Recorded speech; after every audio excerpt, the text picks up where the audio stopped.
Polisiýanyň ýol gödäwçilik gullugynyň Marwe Daşuwud vilayet başlyklary sürüjülük şahadatnamalaryny çykaryp bermegiň öwedine aýal gyzlardan para peşkeş talap edýär. Kän halatlarda olary jynsy gatnaşyga zorlaýar diýip bu vilayetlerden bolan denan maşgalalar Azatlyk radiosynyň habarçysyna maglumat berdiler. Bu problema ençe melbäri dowam edip gelýär. Ýol gödäwçilik gullugynyň işgärleri wözipe ihtiýarlyklaryndan peýdalanyp denan sürüjülere basyş edip gelýärler. Diýip Azatlyk radiosynyň habarçysy Daşuwud vilayetinden bolan bir gelin maşgalanyň sözlerini sitirleýär. Ol ahlaksyz çekliwe garşy çykyp sürüjülük şahadatnamasyny almakdan ýüze gürenligini gurrun berýär. Marwe vilayetinden bolan başga bir denan maşgala ýanwar aýyna sürüjülük şahadatnamasyna ýüz tutupdyr. Ol hem şeýle teklip bilen ýüzbeýid bolan soň sürüjülük şahadatnamasyny almakdan ýüze gurupdyr. Azatlyk radiosyny maglumatlary boýunça polisiýanyň ýol gödäwçilik gullugynyň Marwe hemde Daşuwud vilayet başlyklarynyň resmi tesbir alyp bilmeýär. Bu mesele boýunça degişli edaralar bilen habarlaşmak synaşymyz hem netije bermeýär. Sen işiňi çaltlandyrjak bolsaň başgaça da düşünüşip bileriz.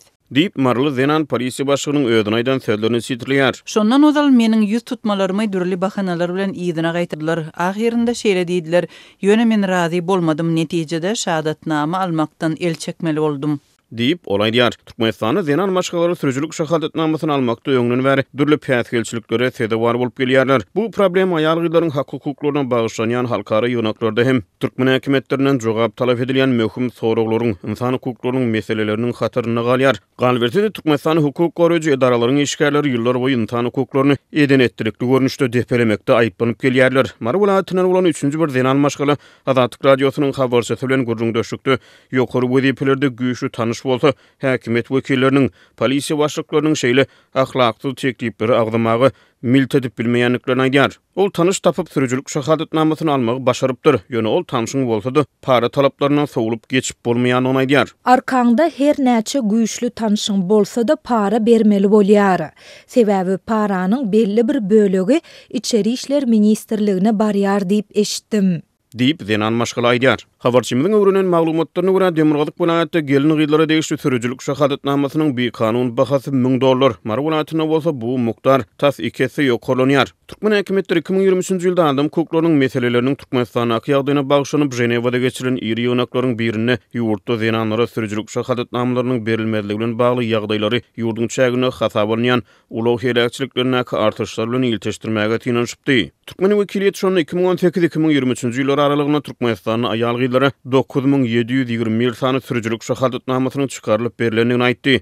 Olar şonu aýal gyzlara ýörüýtelep päsgelçiliklerin girdirmegini inkar etdi. Şol gabatlar aýal gyzlar sürüjülük şahadatnamasyny almakda diňe aýallara garşy girdirilen goşmaça ýaş talaby hem de resmi nama zerurlyklary ýaly dürli päsgelçiliklere duçar bolupdy. Azatlyk radiosynyň habarçylary öňki ýyllarda Türkmenistana diňe 40 ýaşdan geçen aýal gyzlaryň sürüjülük şahadatnamasyny ýüz tutup bilýändigini, şeýle-de olarda nikah şahadatnamasyny görkezmegiň talap edilýändigini habar beripdiler. Türkmenistanyň Daşary işler ministriniň şol wagt gorunmasary Wefa Hajiýew 2023-nji ýylda geçen möhüm ýygynyň ýygyny Aşgabatda jurnalistler bilen geçiren seýrek duşugyna erkek adamlar hem sürüjülük synagynyň ýykylýar, olaryň meselelerini gozgaýan adam ýok diýen ähňni çykyş edipdi. Türkmenistan iri halkara gurumlar tarapyndan taýýarlanýan korrupsiýa görkezjilerini hem dünýä we sewit ýurtlarynyň arasyna ýyzak orunlary eýleýär. Hususanda hukuk goraýjy edaralaryň işgärleri, polisiýa işgärleri wezipe ýytyarlyklaryndan hyýanatly peýdalanýarlar, para alýarlar. Şeýle hadisalar ýyllar boýy üznüksiz dowam edýär.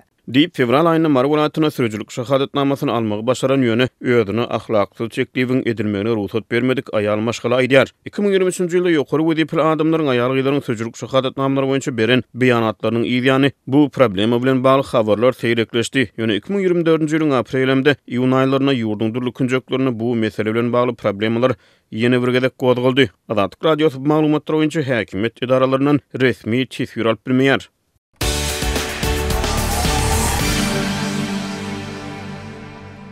Saud Arabistanynyň orada aý münasibetli Türkmenistana iberen 25 tonna hurmasy ýurdun velayetleriniň baş meçitlerine paýlanyp berildi.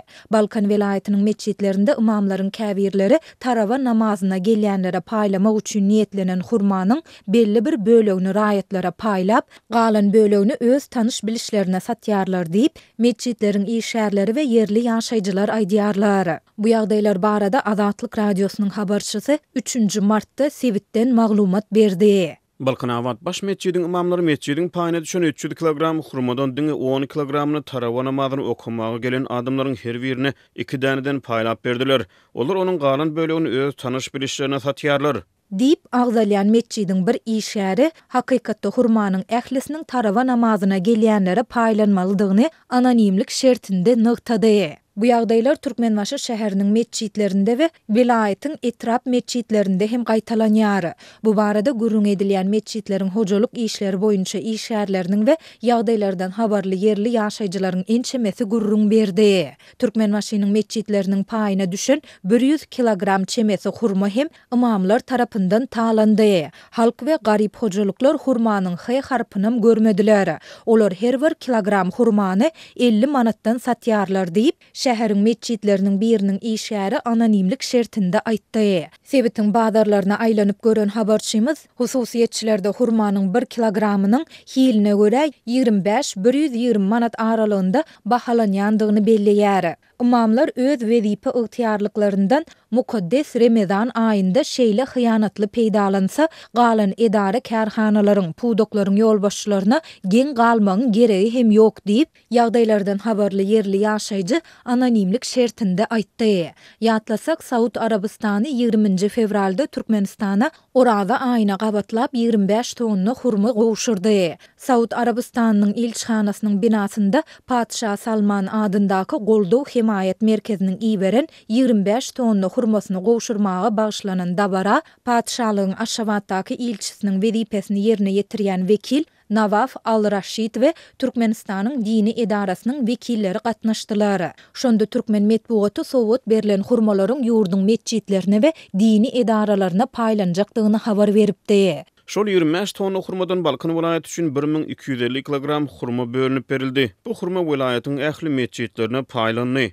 Dip velayet häkimligindäki ygtybarly çeşmämiz aýtdy. Azatlyň ýokurda aýdylanlar barada sebitiň degişli häkimiýetlerinden, Agzalan mescidlerden we velayatyň din işleri boýunça edarasyndan telefon arkaly tesbir almak synanşyklary oňy netije bermedi. Bellesek Ramazan aýy bu ýyl Türkmenistanda 1 martyň säheri bilen başlandy we 30 mart gijesine çenli dowam edýär. Gündüzlerini agyz bekleýän raýatlar akşam çağı mescidlere jemlenip tarawa namazyny okuýarlar. Saud Arabistany Türkmenistana geçen ýylyň maý aýynda hem 25 tonna hurmany sowat beripdi. Şonda hem hurmalaryň ýurduň mescidlerine we dini edaralaryna paýlanyljakdygy ma'lum edilipdi. Türkmen medeniýeti bu wakalary iki ýurduň arasyndaky özara gatnaşyklaryň putolandyrylýandygynyň ýene-de bir aýdyň güwäsi hökmünde häsiýetlendirýär.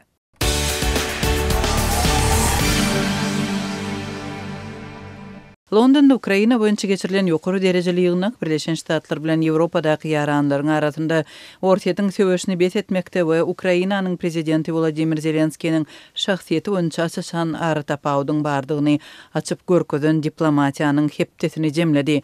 Şol ýygnakdan 2 gün öň Zelenskiý bilen Birleşen Ştatlaryň prezidenti Donald Trumpyň arasynda Aktamda bolup geçen çekeleşik 2 martda Britaniýanyň premier ministri Keir Starmer'iň Ukrainanyň prezidentiniň we onlarça Ýewropa lideriniň gatnaşmagynda geçiren gepleşiklerine täze derwaýatlyk goşdy. Şeýle hem ýygnaga Kanadanyň premier ministri Justin Trudeau, Türkiýanyň daşary işler ministri Hakan Fidan, NATO'nyň baş sekretary Mark Rutte, Ýewropa Komissiýasynyň başlygy Ursula von der Leyen hem-de Ýewropa Geňeşiniň başlygy Antonio Costa gatnaşdy. Birleşen Ştatlaryň hiç bir wekili konferensiýa gatnaşmady. Ýöne Starmer summit başlamadan ozal Birleşen Ştatlar, Fransiýa we Ukraina we belki bir ýa-da iki tarap Washington bilen ara alyp maslahatlaşyljak barahatçylyk meýilnamasynyň üstünde işler diýdi. Eger-de Zelenskiy öň şüphelenen bolsa, indi öz ýurdunyň kontinentde uly ahlak goldawyna eýe boljakdygyna göz ýetirdi. Starmer 27 fevralda we Fransiýanyň prezidenti Macron 24 fevralda Aktamda geçiren gepleşiklerinde Ukrainany terk etmezligi we ortaýada berk garşylyk görkezmegi haýyş edipdi. Şol bıraktyň özünde de Birleşen Ştatlaryň prezidenti 3 ýyllyk giň gerimli uruşy betetmek üçin tiz parahatçylyk meýilnamasynyň başa barmagyny isleýär. Zelenskiy 28 fevralda Washingtona eden saparyndan soň şol ýerde Trump we Birleşen Ştatlaryň vice-prezidenti J.D. Vance bilen bolan gapma garşylykdan soň Ýewropada uly raýdaşlyga eý boldy.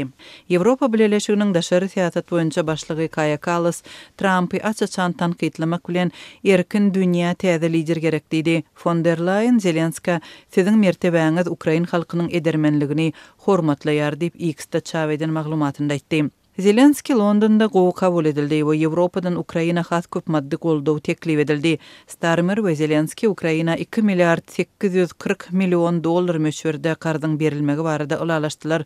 Ukraina prezidenti qarz doňdurulan Rus emläklerinden alınjak girdejiler bilen ýyzyna gaýtarlar diýdi. Emma bu kömegiň Ukraina Birleşen Ştatlaryň beren uly harby kömeginiň öwedini dolup biljegi sorak döredýär. Washington bilen Kiýew arasyndaky gatnaşyklar häzir soňky 10 ýylyň içinde düşen iň pes derejede. Bu mesele Zelenskiň we Trumpyň aktamda jurnalistleriň öňünde adatdan daşary görnüşde çaknaşandan soň siýasatçylary alada goýar. Trump şonda Ukrainanyň öňkü ýarany däldi eýtem Moskwa bilen Kiýew arasyndaky araçy hökmünde çykyş etdi. Siz ýa şertnama baglaşarsaňyz ýa-da biz çekilýäris diýip Trump Ukrainanyň Birleşen Ştatlardaky elçisi Oksana Markovany gaty beýançylyk etdi. Trump 2 martda sosial media platformalarynda çap eden maglumatynda özüniň Ortiýatyň prezidenti Vladimir Putin'a gaty ýakyndygy baradaky tanqidlara jogap berip, Amerikalılaryň Putin barada pikirlenmäge az wagt sarp edip, migrant zorluk toporlary, neşe gaçakçylaryň ýolbaşçylary, ganhorlar we ýurda gelýän kemakıl adamlar bilen has köp gyzyklanmaly diýdi. Zelenski Rus prezidenti Putin'i ganhor hökmünde häsiýetlendirdi we Washingtonyň entek üpçün etmedik howpsuzlyk kepillikleri bolmazdan ataşygyň Ortiýat tarapyndan bes ediljegine inanyp bolmaýanlygyny aýtdy. Ukrainanyň prezidenti häzirki wagtda Kiýew bilen Washingtonyň arasynda Ukrainanyň möhüm minerallary we uruşdan soňky rekonstruksiýasy üçin çarçowaly şertnama baglaşmakda dören gapma garşylyga garamazdan iki tarap bilen gatnaşyklarynyň halas edilip bilinjekdigine ynam bildirdi. NATO'nun baş sekretary Rutte Zelenski bilen söhbetdeşlikde Trump bilen gatnaşyklary dikeltmelidigini aýtdy. Zelenski bu maslahaty kabul etmek bilen video salgysynda elbetde Amerikanyň ähmiýetine düşünýäris we Birleşen Ştatlardan alan goldawlarymyz üçin minnetdar diýdi. Minnetdarlygymyzy duýmadyk ýekeje günümiz bolmady sebäbi garaşsyzlygymyzy gorap saklanlygymyz üçin minnetdarlyk bildirýäris. Ukrainadaky durnuklulygymyz hyzmatdaşlarymyzyň biziň we öz howpsuzlygy üçin edýän işlerine esaslanýar diýip Zelenski aýtdy. Parahatçylyk urunda diplomatiýa bolar, hemmämiziň bilelikde durmagymyz üçin Ukraina tutuş Ýewropa we hukmany suratda Amerika gerek diýip Ukraina prezidenti sözüniň üstüne goşdy. Trump bilen gowy gatnaşykda bolan Italiýanyň premier ministri Giorgia Meloni Londondaky sammitiň öňü tirasynda Kiýew bilen Washingtonyň gatnaşyklaryny düzeltmek üçin köprü bolup biljekdigine umyt edýänligini aýtdy we Günbatar koalisiýasyndaky düşünşmezlikden gaça durmagyň ören möhümdigini belledi.